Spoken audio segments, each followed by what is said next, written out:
मेरा नाम डॉक्टर अमित टंडन है। मैं डॉक्टर कमलेश टंडन हॉस्पिटल और टेस्ट ट्यूब बेबी सेंटर का वन ऑफ द डायरेक्टर्स हूँ।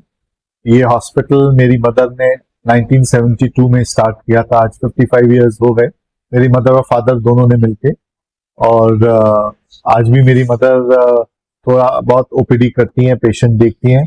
उन्होंने पिछले 50 साल में 1 लाख से ज्यादा बच्चे आगरा को डिलीवर करके दिए और मैं और मेरी वाइफ भी अब उनके नक्शे कदम पे काम कर रहे हैं। मैंने रोबोटिक और गायनी लैप्रोस्कोपिक सर्जन के तौर पे स्पेशलाइज किया है और मेरी वाइफ आईवीएफ स्पेशलिस्ट है, पर हम दोनों लोग डिलीवरी का भी काम बखूबी बहुत अच्छे से करते हैं। पिछले साल हम लोग ने रोबोटिक आगरा का पहला रोबोट सिस्टम इंट्रोड्यूस किया था, जिसमें हमारे अब 125 से ज्यादा केसेस हो गए हैं और पेशेंट्स को बहुत ही फायदा हुआ है इससे। और कॉम्प्लेक्स से कॉम्प्लेक्स सर्जरी बहुत प्रिसाइज तरीके से हम कर पाते हैं।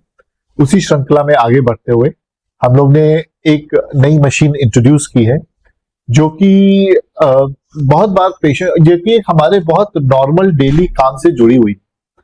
और कई बार हम पेशेंट्स आते थे अबॉर्शन के लिए, किसी की प्रेगनेंसी खराब हो गई, किसी की अनवांटेड प्रेगनेंसी है, किसी के साथ किसी और कारणों से प्रेगनेंसी नहीं रख सकते, और वो हर बार ये बात पूछते थे कि सर कोई प्रॉब्लम तो नहीं होगी डीएनसी में।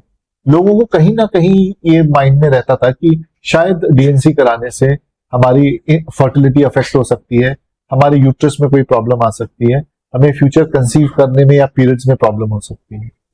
तो उस चीज को कवर करने के लिए अब हम लोग ने एक नई टेक्नोलॉजी आगरा में पहली बार इंट्रोड्यूस की है कि नो ब्लाइंड डीएनसी। अब आप, क्योंकि नॉर्मली डीएनसी एक ब्लाइंड प्रोसीजर है, आप करते हैं अपने अंदाजे से, पर आप अंदर कैविटी में जाके नहीं देख पाते कि सब कुछ क्लियर हो गया है कि नहीं, यूट्रस को कोई डैमेज या झिल्ली को कोई डैमेज तो नहीं हुआ है। क्योंकि जो झिल्ली की सबसे छोटी लाइनिंग होती है बेस, वो बेसाइलस लेयर कहलाती है, वो अगर डिस्ट्रॉय हो जाती है तो पेशेंट्स की यूट्रस आपस में, वॉल्स आपस में चिपक जाती हैं, जिससे उसको एक कंडीशन होती है एशरमैन सिंड्रोम हो जाता है। जो पेशेंट्स इनफर्टिलिटी का ट्रीटमेंट लेते हैं या आईवीएफ का, उनके लिए ये बहुत ही शानदार मशीन है।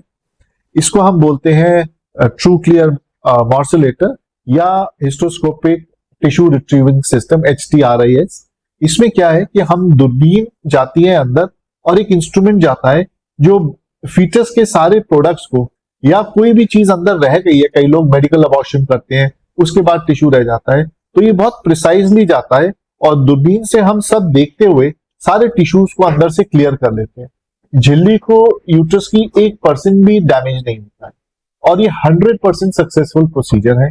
खासकर उन पेशेंट्स को जिनके यूट्रस के स्कार में प्रेगनेंसी हो जाती है, ऑपरेशन के टाकों पे हो जाती है। कई बार पेशेंट्स होते हैं जिनको इनफर्टिलिटी होती है, बार बार अबॉर्शन हो रहे होते हैं, उनमें यूट्रस को बार बार खुरचना डीएनसी के दौरान उनकी पूरी यूट्रस को खराब कर सकता है। तो ये उसके लिए एक बेहतर टेक्नोलॉजी इंट्रोड्यूस किया है हमने आगरा में पहली बार, जिससे हमने लोगो दिया है नो मोर ब्लाइंड डीएनसी। अब आपको जितनी भी डीएनसी करनी है वो देख के करिए अपने आई से, जिससे आपका यूट्रस 100% सेफ एंड सिक्योर रहे। कई बार यूट्रस में इंफेक्शन होता है, डीएनसी होने पे पूरी की पूरी झिल्ली नष्ट हो जाती है, बाद में पेशेंट को ब्लीडिंग प्रॉब्लम्स भी बनी रहती है। तो कई बार हम देखते थे पेशेंट बहुत सफर करते थे, और इस प्रॉब्लम, जब एशरमैन सिंड्रोम बहुत सीवियर हो जाता है तो कोई भी ट्रीटमेंट वर्क नहीं करता है। कई बार स्टेम सेल ट्राई करते हैं, कई बार कुछ औजारों से झिल्ली को अलग करते हैं, पर कई बार यूट्रस बहुत छोटा हो जाता है और प्रेगनेंसी टिकना मुश्किल हो जाता है। तो ये एक नई टेक्नोलॉजी है जिससे हम ट्रू क्लियर मॉर्सुलेटर कहलाता है, ये हिस्टोस्कोपिक टिश्यू रिट्रीवल सिस्टम कहलाता है। इससे हम यूट्रस के अंदर की रसौलियों को भी बहुत आराम से निकाल सकते हैं, चाहे वो अनमैरिड बच्चे हों, चाहे वो मैरिड लोग हों, और जिससे कि यूट्रस को ऊपर से पेट से नहीं काटना पड़ता और पेशेंट सेम डे ऑपरेशन करा के घर जा सकता है। तो ये बहुत ही एक्सेलेंट टेक्नोलॉजी है और पेशेंट के लिए बहुत ही फायदेमंद। बस सबसे बड़ी समस्या रहती है, सब लोग कहते हैं कि जब भी वो अबॉर्शन कराते हैं ब्लीडिंग हफ्तों, कभी महीनों तक रहती है। हाँ, कई बार क्योंकि ब्लीडिंग इसलिए रहती है, कई बार कोई प्रोडक्ट्स रह जाते हैं, कोई टिश्यूज रह जाते हैं, कई बार झिल्ली ओवर क्लियर हो जाती है या इन्फेक्शन होता है तो जरूरत से ज्यादा डिस्ट्रॉय हो जाती है, तो जो उसका झिल्ली डेवलप होनी चाहिए ब्लीडिंग को रोकने के लिए, वो डेवलप नहीं हो पाती और ब्लीडिंग चलती रहती है और हार्मोन्स की दवाइयां देनी पड़ती हैं ब्लीडिंग को कंट्रोल कर। तो फिर इससे मतलब कोई नुकसान भी होता इसका कोई नुकसान नहीं है किसी भी तरीके का। है? मशीन से हम कर रहे हैं तो कोई नुकसान हाँ, नुकसान एक ये थोड़ा खर्चा बढ़ जाता है, टेक्नोलॉजी है, आप कोई चीज लाए हैं तो उसका एक्सपेंस होगा, अदरवाइज इसका कोई भी 0% नुकसान है। जैसे नॉर्मल हमने अबॉर्शन करा है या फिर इसी मशीन से करा है तो समय कम लगता है या समय भी कम लगता है, यूट्रस और पेशेंट 100% सेफ रहता है। इसकी टेक्नोलॉजी क्या है, ये मशीन में ये मैकेनिकल मॉर्सुलेटर है, इससे कोई करंट नहीं निकलता जो यूट्रस में जा रहा हो या यूट्रस पे कोई असर छोड़ रहा हो, ये इंस्ट्रूमेंट चलता है और प्रोडक्ट्स को अपने अंदर लेता जाता है। तो इससे पेशेंट को यूट्रस को किसी तरीके का कोई साइड इफेक्ट नहीं है, ये हाईली सेफ टेक्नोलॉजी है। अच्छा कभी सब ट्यूब में भी से कहते हैं कि बच्चेदानी की ट्यूब में हो जाती है, हाँ। प्रेगनेंसी फैट जाती है, तो उसमें भी सारे काम आते हाँ, अगर ट्यूब, एक हमारे पास वीडियो है जो हमने केस किया है जिसमें ट्यूब बिल्कुल यूट्रस के पास थी, कॉर्नुअल प्रेगनेंसी थी, उसमें हमने यूट्रस के नीचे से डाल के कॉर्नुअल प्रेगनेंसी को निकाल लिया और पेशेंट पेट से दूरबीन डालने से ऑपरेशन से बच गए।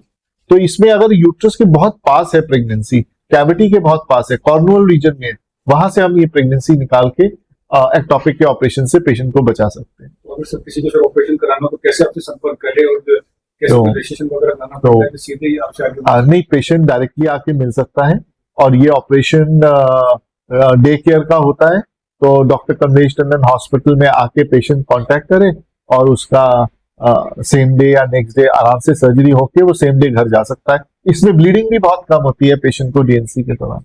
तो ये हाईली इफेक्टिव और बहुत ही पेशेंट वर्ल्ड की बेस्ट टेक्नोलॉजी है यूट्रस को डीएनसी करने के लिए और सेफ रखने के लिए।